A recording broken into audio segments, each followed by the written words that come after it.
31 de octubre de 2017, se estarán celebrando los 500 años de la Reforma Protestante. Reforma que dio motivo al encuentro de dos campeones. Este encuentro ocurrió en 1521, donde Martín Lutero, por un lado, como campeón de la verdad, compareció ante la dieta o concilio imperial en la ciudad alemana de Worms. Compareció allí para dar cuenta de su fe. Pero allí le esperaba a Leandro, el campeón papal, quien tenía miedo a la presencia de Martín Lutero. Así lo dice el libro El conflicto de los siglos. Este encuentro tuvo como antecedente las 95 propuestas o tesis que Lutero clavó en las puertas de la iglesia de la ciudad de Wittenberg, Alemania. Estas propuestas que habían enojado al Papa de aquel entonces y a todos sus prelados católicos, porque dichas propuestas le descubrían a él las mentiras y le echaban abajo el comercio que hacía del perdón de los pecados a través de las famosas indulgencias. Todo esto dio como resultado el citatorio de Martín a dicha dieta. Esa dieta o concilio fue convocada por el emperador Carlos V. Pero si nosotros le ponemos atención a lo que ocurrió en la dieta, esta viene a ser, hermanos, un prototipo de lo que va a acontecer a los pocos reformadores que estamos quedando en este tiempo final. Una de las razones que motivaron a Lutero a la elaboración de aquellas propuestas fue la interpretación que hizo de la enseñanza de cómo el hombre se salva. Mientras que el legado papal a Leandro sostenía que el hombre es salvado por las obras, Martín Lutero había encontrado en las Escrituras que el hombre es salvado por la fe. Y el texto clave para eso era Romanos 1:17. Vamos a leerlo. Libro de Romanos, capítulo 1, verso 17.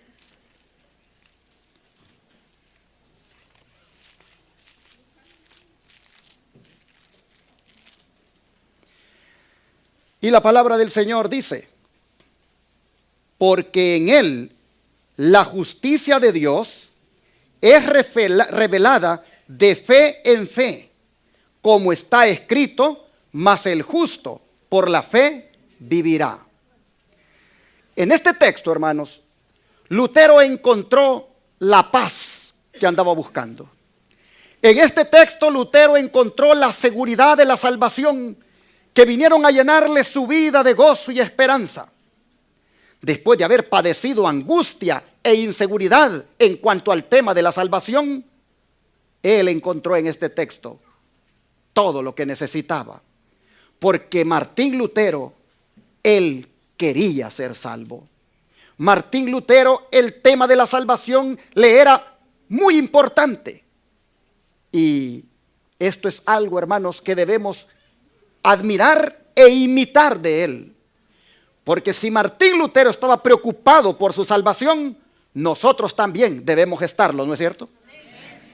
Interesante que el texto de Romanos 1:17 que acabamos de leer se vino a convertir en una de las columnas principales de la reforma luterana y en el corazón de la doctrina protestante. Lutero descubrió en Romanos 1:17 que acabamos de leer, descubrió la justicia de Dios. Esa justicia que justifica al hombre, ¿por qué razón?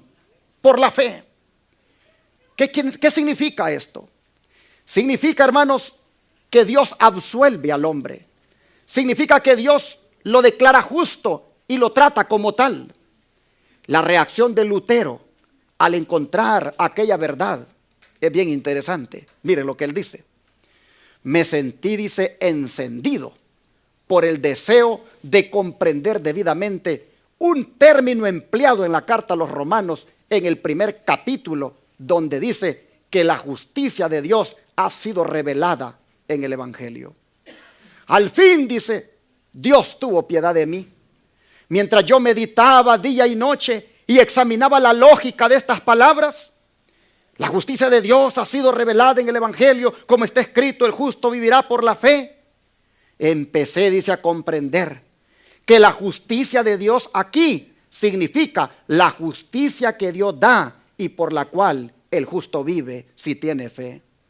El sentido de la frase, dice, es pues el siguiente: el Evangelio nos revela la justicia de Dios, pero esta justicia es la justicia pasiva por la cual Dios en su misericordia nos justifica por medio de la fe.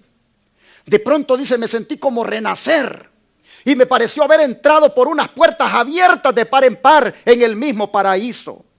Desde aquel momento, dice la Escritura, toda tomó para mí un aspecto nuevo. Cuanto había detestado este término de justicia de Dios, tanto ahora lo amaba, lo acariciaba como palabra suavísima. Y de este modo, aquel pasaje de San Pablo se convirtió para mí en la puerta del paraíso. Hermanos, es que no hay cosa más hermosa que tener paz interior, ¿no es cierto? No hay cosa más hermosa que sentirse uno justificado, perdonado, sentirse uno absuelto de toda culpa. Martín Lutero quería encontrar esa paz, quería tener eso interior que solo la tiene el que ha sido justificado. Él equivocadamente había andado buscando eso a través de las penitencias, a través de las indulgencias, a través de todo aquel sistema católico que le habían enseñado. Pero cuando él se encuentra con Romanos 1:17 y dice, no, el hombre se justifica por la fe en Cristo, y esa justicia que el hombre necesita se encuentra, dice, en el Evangelio. Entonces él procedió a compartir. Cuando encontró esto, comenzó a compartir como todo un campeón la verdad que había encontrado. En el libro El conflicto de los siglos dice, Lutero inició entonces resueltamente su obra como campeón de la verdad. Su voz se oyó desde el púlpito en solemne exhortación. Expuso al pueblo el carácter ofensivo del pecado y le enseñó que le es imposible al hombre reducir su culpabilidad o evitar el castigo por sus propias obras. Les dijo que solo el arrepentimiento ante Dios y la fe en Cristo pueden salvar al pecador. La gracia de Cristo les dijo que no se podía comprar, que es un don gratuito, y aconsejaba a sus oyentes que no compraran las indulgencias que el papado estaba vendiendo, sino que tuvieran, les dijo, fe en el Redentor crucificado. Refería su dolorosa experiencia personal, diciéndoles que en vano él había intentado por medio de la humillación y de las mortificaciones del cuerpo asegurar su salvación. Y afirmaba que desde que había dejado de mirarse a sí mismo y había confiado en Cristo, había alcanzado paz y gozo para su corazón. Hermanos, yo no sé cuál es el pecado que a usted lo agobia. Yo no sé si usted tiene la debilidad de la pornografía. No sé si usted tiene la debilidad de serle infiel a su esposo o a su esposa. No sé si el problema suyo, hermano, es de que usted anda haciendo algo malo delante de Dios. Y es posible que usted no tenga paz. Pero si usted mira a Jesucristo ahora y lo mira muriendo por usted en la cruz del Calvario, y lo mira derramando esa sangre preciosa por usted, y lo ve ofreciéndole el perdón, yo estoy seguro que si usted lo mira a él, entonces mire esperanza para usted. Lutero le dijo, no necesitan hacer penitencias, no necesitan hacer esas obras, mírenlo a él, reclamen su justicia, y la justicia de él les cubre sus pecados. Ahora, hermanos, esta salvación tan grande y hermosa que Lutero encontró, nos es ofrecida a nosotros también en este libro, en la palabra de Dios. Vamos a leer 2 Timoteo 3, versículo 15. 2 Timoteo capítulo 3, versículo 15. Y el apóstol Pablo le dice a Timoteo lo siguiente: y que desde la niñez has sabido las sagradas escrituras, las cuales te pueden hacer sabio para la salvación por la fe que es en Cristo Jesús. ¿Por qué ¿Por medio de qué es salvo el ser humano? Por la fe en Cristo Jesús. Hermanos, con este texto nosotros podemos ver que la doctrina de Lutero y la doctrina de la Reforma estaba fundada ¿en qué cosa? En la palabra de Dios. Y así se vino a convertir la sola escritura. Se vino a convertir, hermanos, en la primera de las columnas de la Reforma protestante. De allí derivaron todas las demás. Hablando de la sola escritura, miren lo que la sierva del Señor, Elena White, le fue revelado. En su palabra, Dios comunicó a los hombres el conocimiento necesario para la salvación. Las sagradas escrituras deben ser aceptadas como dotadas de autoridad absoluta y como revelación infalible de su voluntad. Constituyen la regla del carácter, nos revelan doctrinas y son la piedra de toque de la experiencia religiosa. Las escrituras declaran explícitamente que la palabra de Dios es la regla por la cual toda enseñanza y toda manifestación religiosa debe ser probada. Y luego dice que Dios tendrá en la tierra un pueblo que va a sostener ¿qué cosa? La Biblia y la Biblia sola como piedra de toque de todas las doctrinas y base de todas las reformas. Y antes de aceptar cualquier doctrina o precepto, debemos cerciorarnos de si los autoriza un categórico, así dice Jehová. Así que, hermanos, esta expresión de la Biblia y la Biblia sola es lo que Martín Lutero comenzó a sostener ante el papado, ante sus hermanos cristianos de su tiempo. Él decía, solo la escritura y no la tradición. Así lo hizo cuando, impresionado en la escritura, encontró que el hombre es salvado por la fe en Jesucristo. Habiendo encontrado, hermanos, en la Biblia el camino para la salvación, Martín Lutero, la historia dice que se propuso de que la gente de su tiempo tuviera una Biblia, porque el papado de aquel tiempo le había negado la Biblia a la gente. La gente iba a la misa y se la daban en latín, y tenía la gente que pues saber el latín para poder entender lo que el padre decía. Biblias en su idioma la gente no tenía. De manera que Martín Lutero, cuando encuentra en la escritura la verdad, él dice, la gente debe tener la escritura.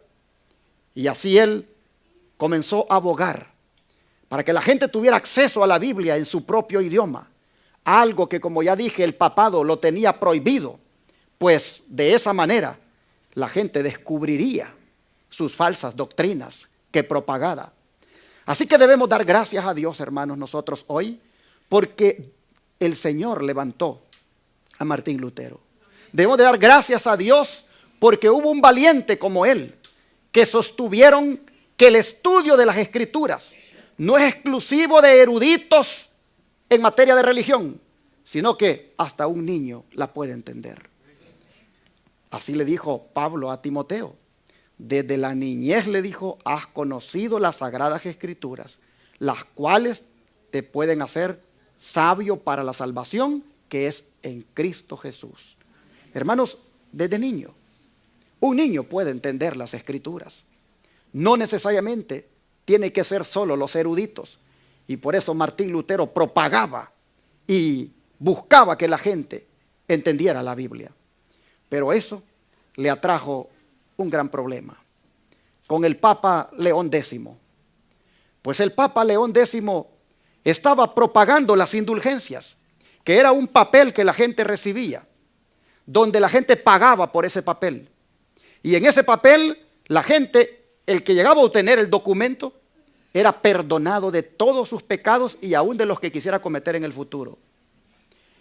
El Papa engañaba a la gente con eso porque él quería construir la Basílica de San Pedro. Y entonces quería recoger mucho dinero. Y así mucha gente entregaba propiedades y entregaba dinero para que se pudiera llevar a cabo aquel proyecto. Cuando el Papa escucha que uno de sus sacerdotes, Martín Lutero, está diciendo que las indulgencias no son necesarias para salvarse, cuando oye que uno de sus sacerdotes está diciendo que La Biblia y la Biblia sola es lo que se necesita para conocer el plan de Dios. Cuando el Papa escucha que uno de sus sacerdotes está diciendo que solo en Cristo y por la justicia de Cristo el hombre puede ser salvo, él mira que todo el negocio que tiene se le está viniendo abajo. De manera que él ordena que silencien a Martín Lutero. Él ordena que inclusive quemen los libros que Martín Lutero está escribiendo para despertar a la gente. Y aún más, escribe lo que se le llama bula papal, un documento con el sello del Papa, donde declara que Martín Lutero es un hereje porque está cuestionando los dogmas o creencias católicas, y ordena que nadie lea los libros de Martín Lutero, sino que más bien sean quemados, porque dichos libros estaban abriendo los ojos de la gente, estaban sacando a la gente de la ignorancia, estaban sacando a la gente de las tinieblas a la luz admirable. Pero en aquella excomulgación que el Papa León X hizo contra Martín Lutero, no estaba allí, hermanos, más que cumpliéndose las palabras que Cristo dijo en el Evangelio de Juan 16, versos 2 al 4. Vamos allá. Evangelio de Juan, capítulo 16, versículos 2 al 4.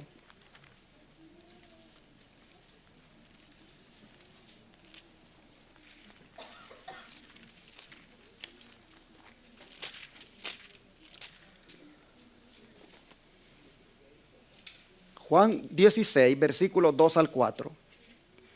Jesús dijo: os echarán de las iglesias, porque la sinagoga es lo mismo que iglesia. Os echarán de las iglesias, y aún viene la hora cuando cualquiera que os mate pensará que rinde servicio a Dios. Y esto os harán porque no han conocido al Padre ni a mí. Pero os he dicho esto para que cuando llegue la hora os acordéis que yo os lo había dicho.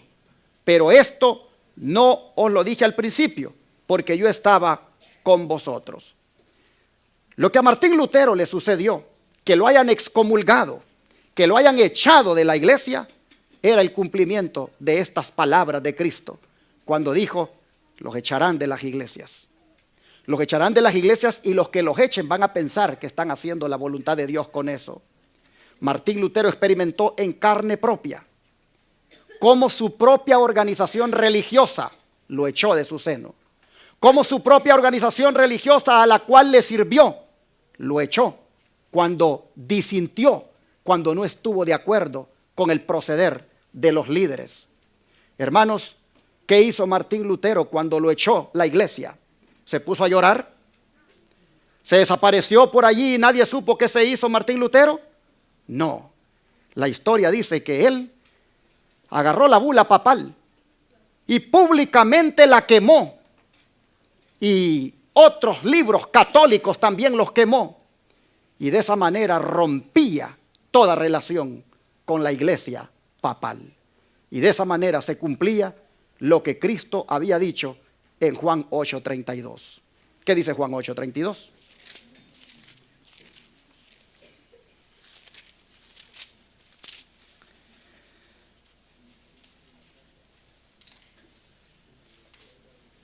Y conoceréis la verdad, y la verdad, ¿qué cosa? Os hará libres. Martín Lutero, hermanos, había descubierto la verdad de la salvación y ya no quedaría más entrampado en los errores del papado.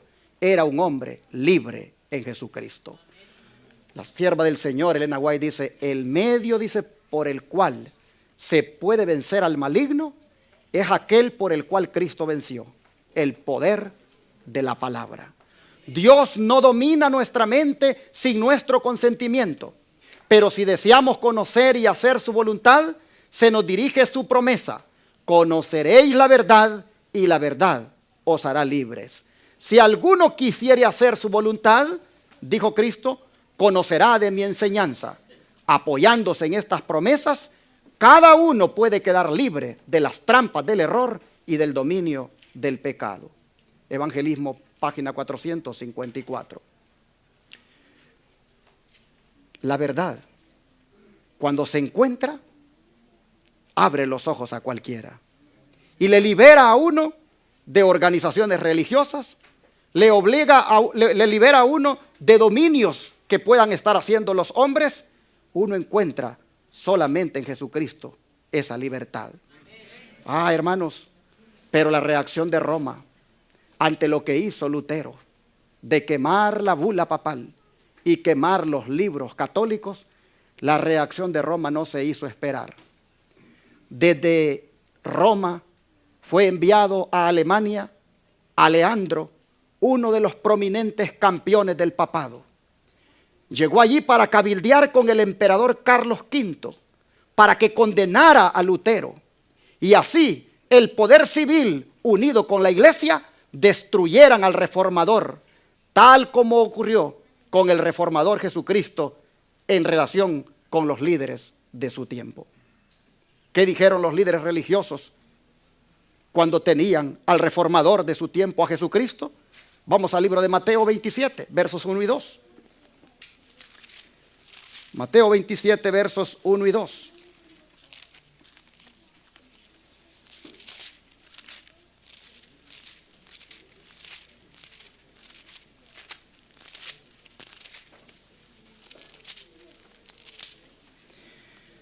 Dice: y venida la mañana, todos los príncipes de los sacerdotes y los ancianos del pueblo tomaron consejo contra este reformador de ese tiempo, hermanos, Jesucristo. Tomaron consejo para entregarle a muerte y lo llevaron amarrado y se lo entregaron a Poncio Pilato, el gobernador. Miren ustedes lo que hacen los líderes religiosos. Se unen con el poder civil contra el reformador, Cristo Jesús. ¿Y qué sucede allá cuando se lo llevan a él? Veamos los versículos 22 y 23. Más adelantito, siempre capítulo 27, versículos 22 y 23. Pilato les dijo: ¿qué pues haré con Jesús que he llamado el Cristo? Todos le dijeron, ¿qué cosa? Sea crucificado. Y el gobernador les dijo: pues qué mal ha hecho. Pero ellos gritaron aún más y decían: sea crucificado. Así de la misma manera, a Martín Lutero, los enviados papales vinieron para cabildear con el emperador Carlos V para conseguir la condena del poder civil, porque ellos ya lo habían condenado como poder religioso. Siempre que la iglesia se una con el Estado, será para imponer una pena de muerte. Aquí nosotros miramos a Aleandro buscando que el emperador Carlos V aplique una condena para Lutero. Sobre el papel que jugó Aleandro con Carlos V, miren lo que está escrito en el Conflicto de los Siglos. Un nuevo emperador, dice Carlos V, había ascendido al trono de Alemania y los emisarios de Roma se apresuraron a presentarle sus plácemes y procuraron que el monarca empleara su poder contra la reforma. Así se llamaba el movimiento de Martín Lutero, la reforma. Los papistas, dice, no se darían por contentos, sino con un edicto imperial que sentenciara a muerte a Lutero. La atención general, dice, se fijó en la reunión de los estados alemanes convocada en Worms a poco de haber sido elevado Carlos al trono. Con todo, dice, el asunto que despertaba más interés en aquella vasta asamblea era la causa del reformador sajón, Lutero. Carlos, dice, había encargado ya de antemano al elector que trajeran a Lutero ante la dieta. Dieta se le llamaba a esa asamblea. Y decían que se le iba a asegurar la protección. Y prometieron disponer una discusión libre con gente competente para debatir los motivos de disidencia. Lutero, por su parte, ansiaba comparecer ante aquel monarca. Y aunque su salud entonces no estaba muy buena, le mandó a escribir al elector y le dijo: si no puedo ir a Worms, si no puedo ir bueno y sano, me haré llevar enfermo allá. Porque si el emperador me llama, no puedo dudar que sea un llamamiento de Dios.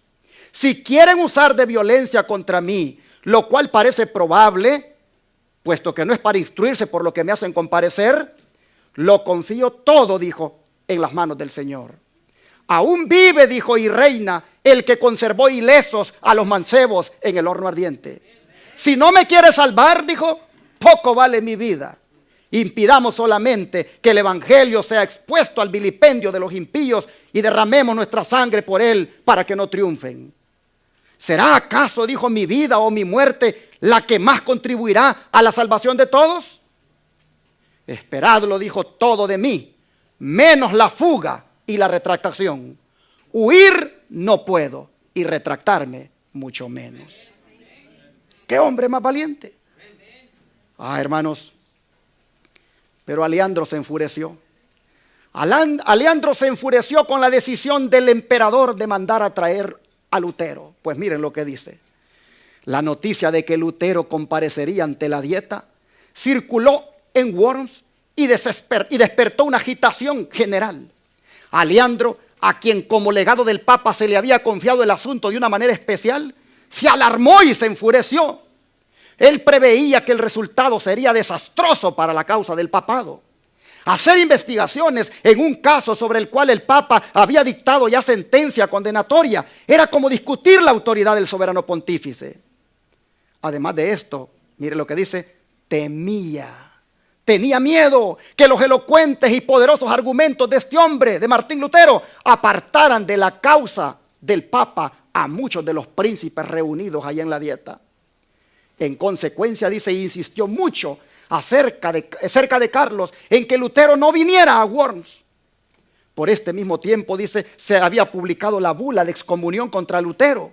Y esto, unido a las gestiones del legado, hizo ceder al emperador, quien escribió al lector diciéndole que si Lutero no quería retractarse, debía quedarse en Wittenberg.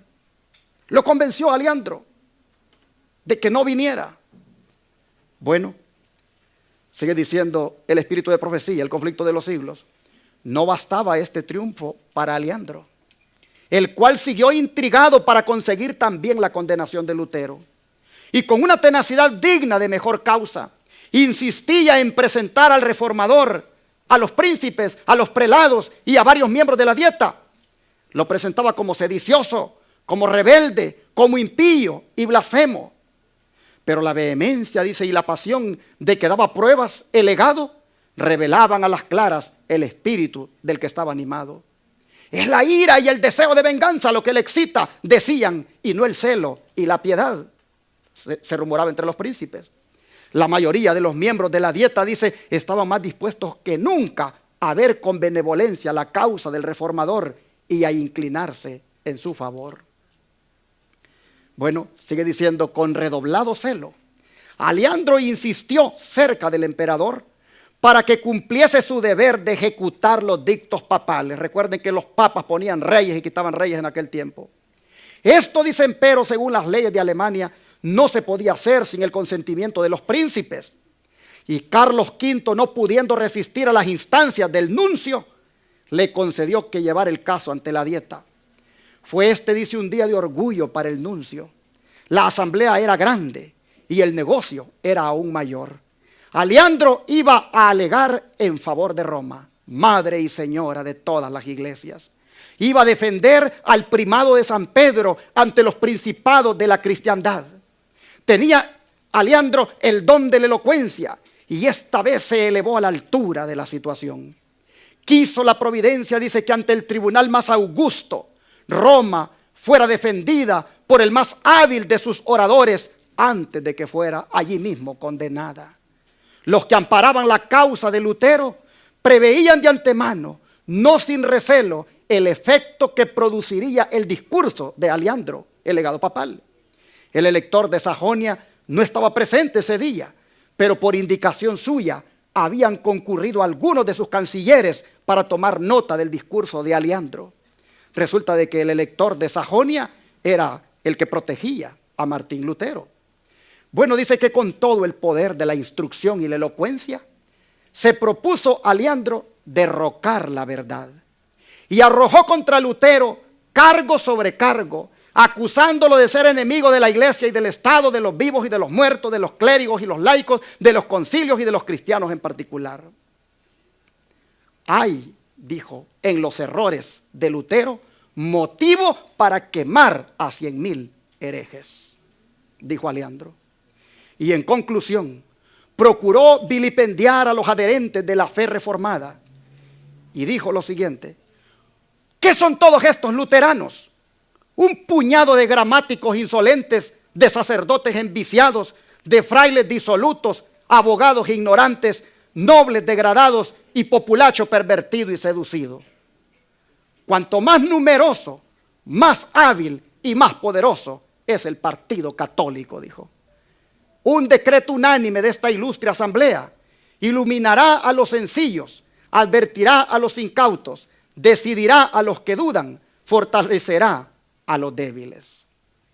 Miren cómo hablaba el Papa, que los luteranos, los que estaban detrás de la reforma, eran unos ignorantes, eran unos degradados, eran unos pervertidos. En cambio, decía él, el partido católico es más numeroso, es más unánime. Bueno, hermanos, la sierva del Señor, Elena White, comentando estas palabras de Aleandro, cómo se expresaba de Lutero y sus seguidores, dice ella lo siguiente: estas, dice, son las armas que en todo tiempo han esgrimido los enemigos de la verdad. Estos son los mismos argumentos que presentan hoy los que sostienen el error para combatir a los que propagan las enseñanzas de la palabra de Dios. ¿Quiénes son, dicen, estos predicadores de nuevas doctrinas? Así exclaman los que abogan por la religión popular. Y dicen, son indoctos, escasos en número y los más pobres de la sociedad. Y con todo pretenden tener la verdad y ser el pueblo escogido de Dios. Dicen, son ignorantes que se han dejado engañar. Cuán superior, dice, es en número y en influencia nuestra iglesia. Cuántos hombres grandes e ilustrados hay entre nosotros. Cuánto más grande es el poder que está de nuestra parte. Estos son, dice, los argumentos que más sacan a relucir y que parecen tener influencia en el mundo, pero que no son ahora de más peso que en los días del gran reformador. No les extraña, hermanos, que esta pequeña iglesia, que no pertenece a una corporación religiosa, que es independiente, no les extrañe que se digan los mismos comentarios que se decían de los luteranos en aquel tiempo. ¿Quiénes son esos de la Iglesia Advenimiento del Séptimo Día de Houston? No pertenecen a ninguna organización religiosa. No hay ningún nombre en todo el mundo de esa iglesia. ¿Qué son esas gentes pobres? ¿Qué son esas gentes que no tienen dinero para que digan que están teniendo la verdad?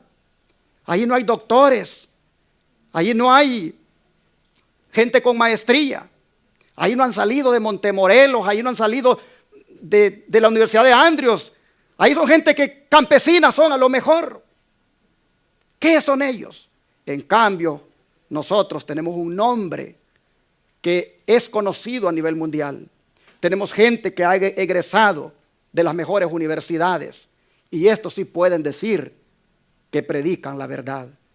No nos extrañe que comentarios como esos se digan de nosotros, pero ya Cristo nos había advertido de que si con el árbol verde habían hecho todo lo que hicieron, ¿qué no se haría con el árbol seco?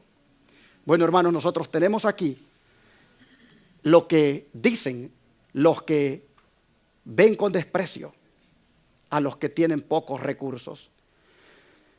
Dice, honda fue la impresión que produjo en la asamblea el discurso del legado. No hubo ningún Lutero para refutar los cargos del campeón papal con las verdades convincentes y sencillas de la palabra de Dios. No hubo porque todavía no había llegado.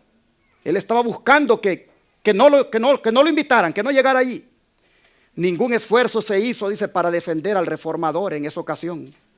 Se manifestaba una disposición general, no solo para condenarlo junto con las doctrinas que enseñaba, sino para arrancar de raíz la herejía. Roma había disfrutado de la oportunidad más favorable para defender su causa. Se había dicho todo cuanto pudiera decirse para justificarla, pero aquella victoria aparente no fue sino la señal de la derrota. Desde aquel día, el contraste entre la verdad y el error iba a resaltar más y más, porque la lucha entre ambos quedaba resueltamente empeñada. Nunca desde aquel momento iba a quedar Roma tan segura como antes lo estuviera. Sí, porque ya iba a llegar Lutero e iba a poner las cosas en su lugar. Sigue diciendo el Espíritu de Profecía que el concilio entonces pidió que compareciera el reformador. Y a pesar de las intrigas, protestas y amenazas de Aleandro, el emperador consintió al fin y Lutero fue citado a comparecer ante la Dieta. Con la notificación se expidió también un salvoconducto que garantizaba al reformador su regreso a un lugar seguro. Ambos documentos le fueron llevados por un heraldo encargado de conducir a Lutero de Wittenberg a Worms. Y cuando Lutero recibe esa notificación que debe de ir, los amigos de él se afligen, porque ya hay antecedentes de otros reformadores que han sido quemados, otros que han sido llevados a la hoguera por el papado, por disentir. Entonces vean lo que hacen los amigos. Los amigos de Lutero, dice, estaban espantados y desesperados. Y sabedores del juicio y de la enemistad que contra él reinaban, pensaban que ni aún el salvoconducto sería respetado. Y le aconsejaban que no expusiera su vida al peligro. Pero mire lo que Lutero les dijo. Los papistas, dice, no deseaban que yo fuese a Worms, pero sí mi condenación y mi muerte. No importa, dijo, rogad, no por mí, sino por la palabra de Dios. Cristo, dijo, me dará su espíritu para vencer a esos ministros del error. Yo los desprecio durante mi vida y triunfaré de ellos con mi muerte.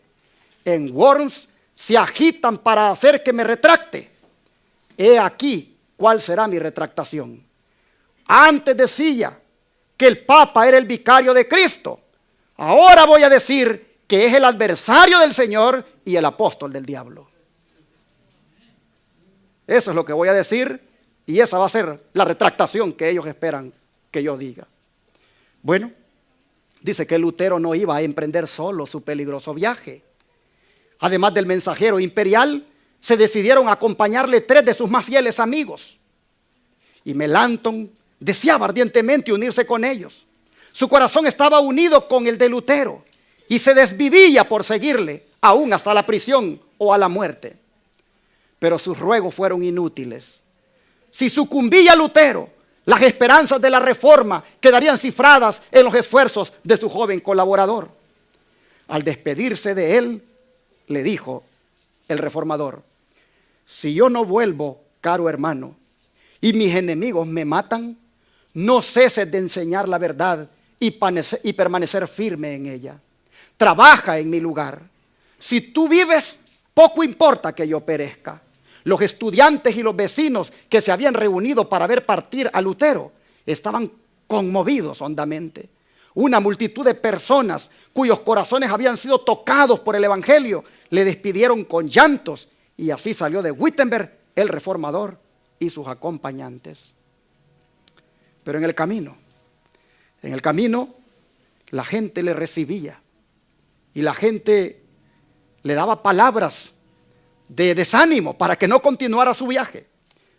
En Erfurt, que era la universidad donde él había sacado su doctorado, allí Lutero fue recibido con honra.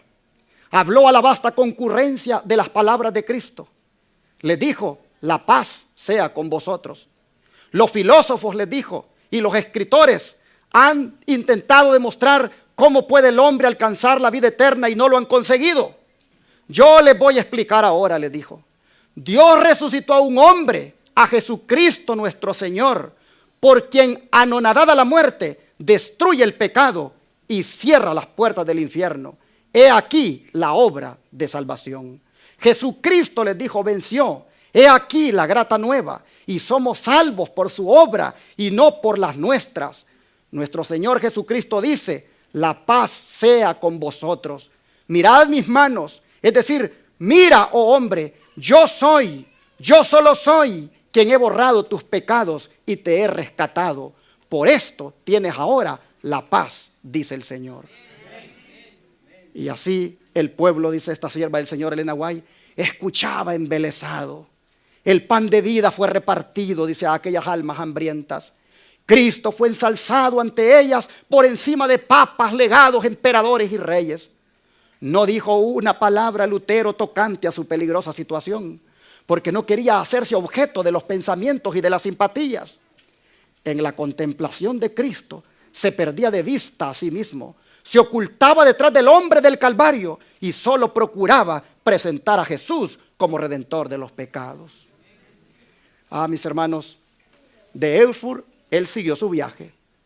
Dice que prosiguió su viaje siendo agasajado en todas partes y considerado con grande interés.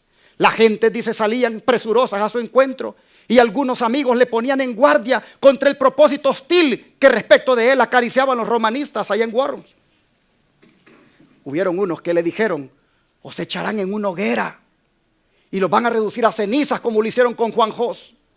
Y él les decía: aun cuando enciendan un fuego que se extienda desde Worms hasta Wittenberg y se elevara hasta el cielo, lo atravesaría en nombre del Señor.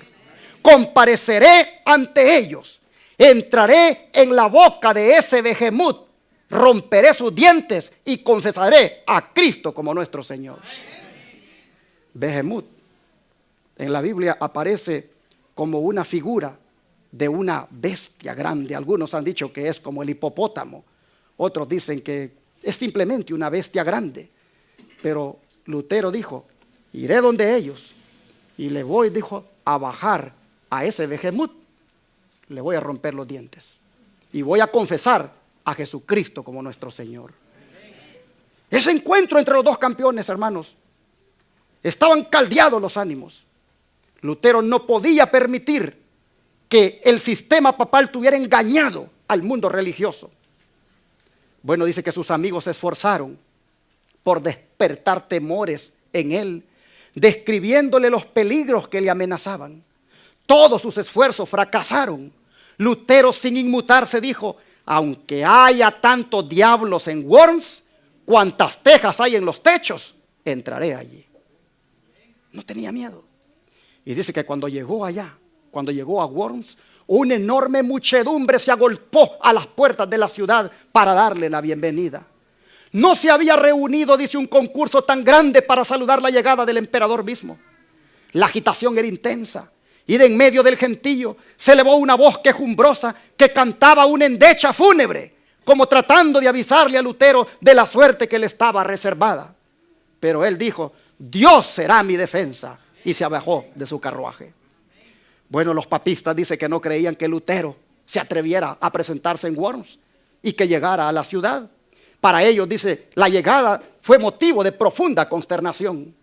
El emperador citó inmediatamente, dice, a sus consejeros para acordar lo que se tenía que hacer. Y uno de los obispos, fanático papista, dijo: mucho tiempo hace que nos hemos consultado sobre este asunto. Deshágase pronto de ese hombre, vuestra majestad imperial. ¿No hizo quemar Segismundo a Juan Hus? Nadie está obligado a conceder ni a respetar un salvoconducto dado a un hereje. Y entonces dijo él: no, lo que uno ha prometido, dijo, es menester cumplirlo. Y se convino entonces en que el reformador sería escuchado. Al día siguiente, dice, de su llegada, Lutero fue citado a comparecer ante la Dieta. Se nombró a un dignatario imperial para que lo condujera a la sala de las audiencias, a la que llegaron no sin dificultad. Todas las calles, dice, estaban obstruidas por el gentío que se agolpaba en todas partes, curioso de conocer a aquel monje que se había atrevido a resistir la autoridad del Papa. Se abrieron, dice, por fin ante él las puertas del concilio. El emperador estaba ocupando el trono, rodeado de los más ilustres personajes del imperio. Ningún hombre, dice, había comparecido jamás ante una asamblea tan importante como aquella ante la cual compareció Martín Lutero para dar cuenta de su fe. Esta comparecencia era ya un manifiesto triunfo conseguido sobre el papismo. El Papa había condenado a este hombre y él se hallaba ante un tribunal que se colocaba así sobre el Papa. El Papa le había puesto en entredicho y expulsado de toda sociedad humana, y sin embargo se le había convocado con términos honrosos e introducido ante la más augusta asamblea del universo. El Papa le había impuesto silencio, pero ahora él iba a hablar delante de miles de oyentes reunidos de los países más remotos de la cristiandad. Una revolución sin límites se había cumplido así por medio de Lutero. Roma bajaba ya de su trono y era la palabra de un fraile la que le hacía descender. Ahora estaban frente a frente los dos campeones. El campeón de la verdad, Lutero, y el campeón de la mentira, Aleandro. Solo dos preguntas tenían para Martín Lutero aquel día. Veamos. Lutero fue conducido hasta un lugar situado frente al trono del emperador. Un profundo silencio reinó en la numerosa asamblea. Enseguida un alto dignatario se puso de pie y, señalando una colección de los escritos de Lutero, exigió que el reformador contestara dos preguntas. Una, si reconocía aquellas obras como suyas. Y dos, si estaba dispuesto a retractarse del contenido de ellas. Habiendo sido leídos los títulos de los libros, Lutero dijo a la primera pregunta que sí, que reconocía que eran suyos. Pero tocante a la segunda pregunta, añadió: atendido que concierne a la fe y a la salvación de las almas en la que se haya interesada la palabra de Dios, a saber, el más grande y precioso tesoro que existe en los cielos y en la tierra, obraría yo, les dijo imprudentemente, si respondo sin reflexión. Pudiera afirmar menos de lo que se me pide o más de lo que exige la verdad y hacerme así culpable contra esta palabra de Cristo.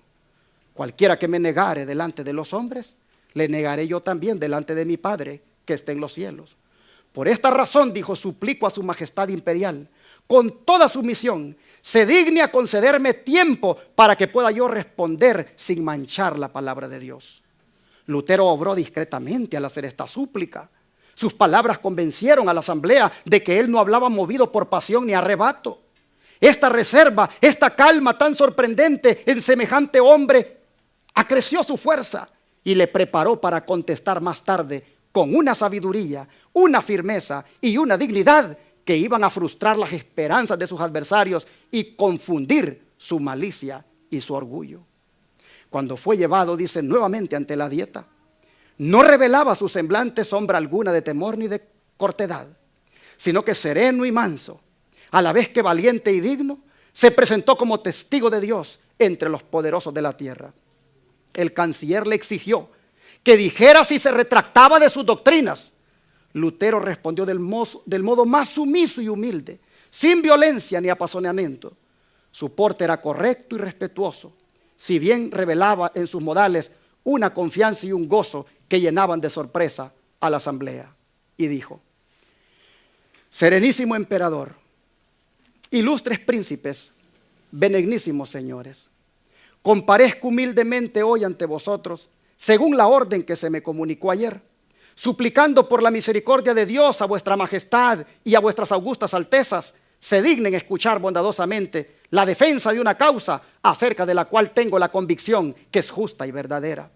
Si falto por ignorancia a los usos y conveniencias de las cortes, perdonádmelo, pues no he sido educado en los palacios de los reyes, sino en la oscuridad del claustro. Aquellos, dice, que cerraban obstinadamente los ojos para no ver la luz, resueltos ya a no aceptar la verdad, se llenaron de ira al oír las poderosas palabras de Lutero.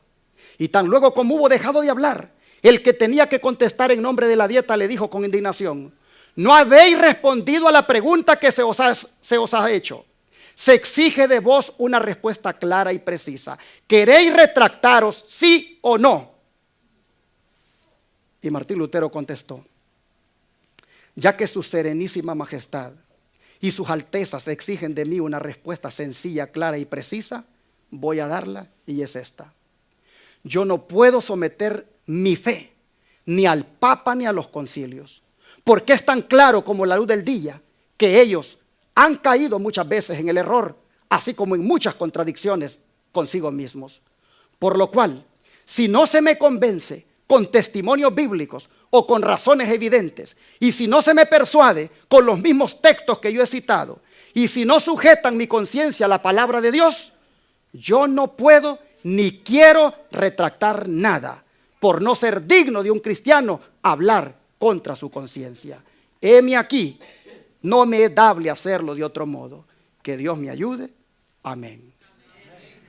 Y con esas palabras, hermanos, nació la libertad de conciencia, nació la libertad religiosa y nació la libertad a disentir, a ser disidente, a no estar de acuerdo. Hermanos, ante aquellos dos campeones, la asamblea entera quedó un rato muda de asombro. Los partidarios de Roma quedaron allí derrotados. Los caudillos papales estaban acongojados porque su poder, que había hecho temblar a los reyes y a los nobles, ahora era despreciado por un pobre monje. Nosotros estamos ahora aquí sentados con libertad. Nosotros estamos ahora aquí como iglesia protestante reunidos, pero pocos hemos hecho conciencia de lo que ha costado esta libertad. Si no hubiera sido por Juan Wycliffe, por Juan Hus, por Martín Lutero, por John Calvino, por Ulrico Zwinglio y todos los demás que se levantaron, hermanos, nosotros todavía estuviéramos en tinieblas. Pero porque esos hombres fueron valientes y fieles y leales a Cristo, hoy nosotros somos libres en Jesucristo. Hoy nosotros estamos aquí con esta libertad, adorando en sábado. Hoy nosotros estamos sentados aquí en calidad de protestantes.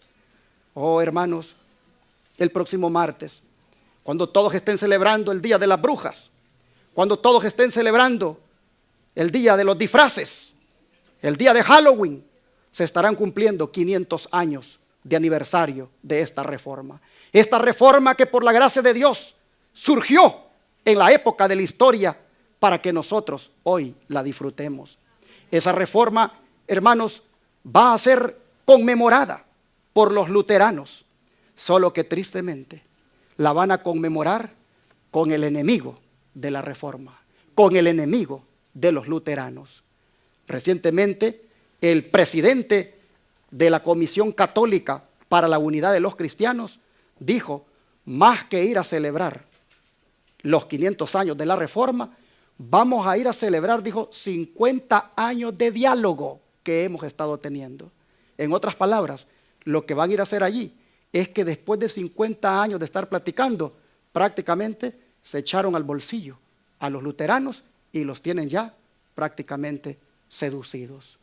No va a ir el Papa Francisco con sus prelados a celebrar la reforma protestante. Va a ir a celebrar que con su ecumenismo, después de 50 años, ha logrado que los evangélicos le acepten como una máxima autoridad. Oh, si Lutero estuviera vivo, ¿qué diría de los luteranos? Oh, si los que se levantaron para protestar junto con Lutero estuvieran vivos, ¿qué dirían de las iglesias que fundaron? Cómo ahora también ciegamente van aceptando las doctrinas del papado. El papado no ha cambiado sus prerrogativas. El papado no ha cambiado sus pretensiones. Aunque él vaya y celebre con los luteranos hoy, martes 31 de octubre, esta semana que viene, aunque él vaya y celebre, él no va a celebrar. Él va prácticamente a darse el gusto de tener con ellos una celebración ecuménica donde van a ir, hermanos, muchas iglesias del mundo. Muchos líderes de las iglesias del mundo van a ir ahí a celebrar el quinto centenario, los 500 años de la Reforma. Hermanos, nosotros hoy estamos aquí sentados, pero la Reforma protestante no terminó con Lutero. La Reforma protestante debe continuar. Nosotros estamos hoy celebrando culto, ¿en qué día? Esto es una protesta. Los adventistas del séptimo día de corazón seguiremos protestando. Seguiremos diciendo que no es el domingo, el hijo del papado, el día de guardar, sino que es el santo sábado. Entre más nosotros nos congreguemos en sábado, seguiremos siendo los verdaderos protestantes. Todos aquellos que decidieron seguir guardando el domingo, que es la autoridad del papado, realmente ya no se les puede llamar protestantes. Por eso yo quiero decirles a ustedes, hermanos, que permanezcamos fieles en la protesta, viviendo una reforma en nuestras vidas. Quiero invitarles para que ustedes no claudiquen de la fe, que se mantengan leales. Hermanos, no se extrañen si por protestar también hoy en día son excomulgados. Muchos serán excomulgados por venir a congregarse a esta iglesia. Muchos serán excomulgados por escuchar el canal 51.2 aquí en Houston. Muchos serán excomulgados de las iglesias por venir a unirse con este pueblo remanente que ha decidido protestar como verdaderamente debe ser. Muchos serán excomulgados. Pero recuerden, Jesucristo fue excomulgado. Martín Lutero fue excomulgado. Que te excomulguen a ti no sería nada raro ni extraño. Solamente te digo, hermano, que te asegures que del cielo no te excomulguen nunca. Que tus nombres estén allí siempre registrados en el libro de la vida del Cordero. Muchas de las personas que nos están viendo ahora están viéndonos en las casas porque ya fueron expulsados de las iglesias como Martín Lutero lo fue. Simplemente comenzaron a protestar por la clase de música que se estaba usando en los servicios religiosos. Comenzaron a protestar por las alianzas ecuménicas en las cuales el Israel moderno anda involucrado hoy en día. Simplemente comenzaron a protestar por los servicios de adoración que no son basados en la verdad presente. Simplemente protestaron porque ya no se predica el mensaje distintivo, sino que se predican mensajes ecuménicos. Simplemente protestaron porque no se predicaba más de la reforma pro salud. Protestaron simplemente porque las normas cristianas se rebajaban. Y por hacer esa protesta, como a Martín Lutero, igualmente los han excomulgado. Es triste que el Israel moderno esté repitiendo los métodos del papado en lo que hace con los verdaderos protestantes que se levantan en su seno. Quiero decirles a ustedes que están ya en sus casas y que los echaron de las iglesias por protestar, que se conforten con este versículo de Isaías 66, versículo 5. Isaías 66, verso 5 dice: oíd palabra de Jehová, vosotros los que tembláis a su palabra. Vuestros hermanos que os aborrecen y os echan fuera por causa de mi nombre, dijeron: Jehová sea glorificado. Mas él se mostrará para alegría vuestra y ellos serán confundidos. Esos hermanos que los echaron, que los aborrecieron y que cuando los echaron dijeron: de esta manera glorificamos el nombre de Dios. Esos hermanos dice que tristemente van a ser confundidos y Jehová se va a manifestar para alegría de ustedes. Sufran con humildad el rechazo, sufran con humildad el que los hayan echado, pero sigan siendo fieles, que Cristo viene no por el nombre de una denominación, Cristo viene no por una organización, sino por un pueblo que le ame y guarde sus mandamientos. Seamos fieles y sigamos protestando. Es mi deseo y oración en esta hora que todos aquí decidamos comprometernos con la verdad y que sigamos siendo los verdaderos protestantes y que nosotros, hermanos, permanezcamos levantando el estandarte de la verdad. Martín Lutero, cuando encontró la verdad, la propagó. Martín Lutero la compartió y nosotros debemos hacer lo mismo. Pregunto en esta hora: ¿cuántos de los presentes agradecen a Dios por haber encontrado la verdad en su santa palabra? Dios les bendiga. Y los que no se han decidido a practicarla, háganlo. Sean los verdaderos protestantes. Sean los que verdaderamente van haciendo las cosas como el Señor manda en su palabra. Y ahora vamos a cantar el himno de Martín Lutero, el himno de la batalla protestante. Castillo fuerte es nuestro Dios.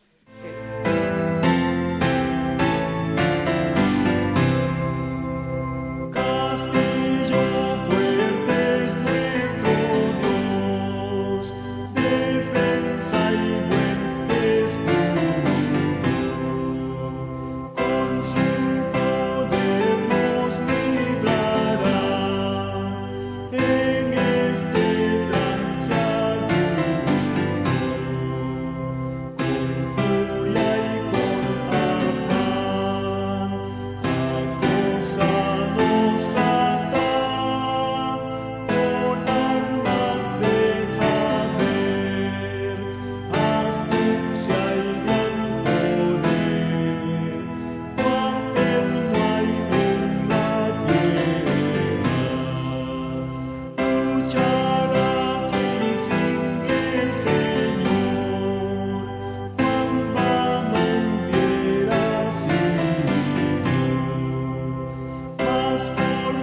Vamos a arrodillarnos para orar.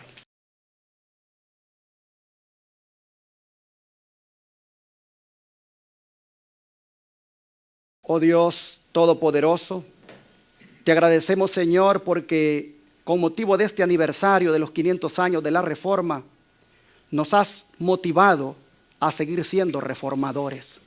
Sabemos, Padre, que el engaño y el error todavía se propagan. Las tinieblas cunden por doquier. El mundo religioso, Señor, todavía sigue los dictados del papado. ¿Cuánto se requiere, Señor, que nosotros seamos verdaderos reformadores protestantes? Pero, Padre, no se trata de protestar por protestar. Se trata de vivir aquello por lo que protestamos. Así que te ruego, Padre, para que nosotros, primeramente, seamos cubiertos por la justicia de Cristo. Luego, Padre, te ruego para que seamos mujeres y hombres basados en la palabra de Dios, fundamentados en ella. Te ruego, Padre, para que los pilares de la Reforma Protestante, estos dos a los que nos hemos referido, la justificación por la fe y la sola Escritura, Señor, sean parte de nuestra vida. Oh Padre, te pedimos que cuando llegue nuestro turno y tengamos que comparecer ante una dieta, corte o el nombre que sea, Señor, que cuando eso suceda por causa de nuestra fe, podamos ser fieles y poder representarte dignamente. Ayúdanos, Señor, a perseverar hoy y siempre. En el nombre de Jesús. Amén.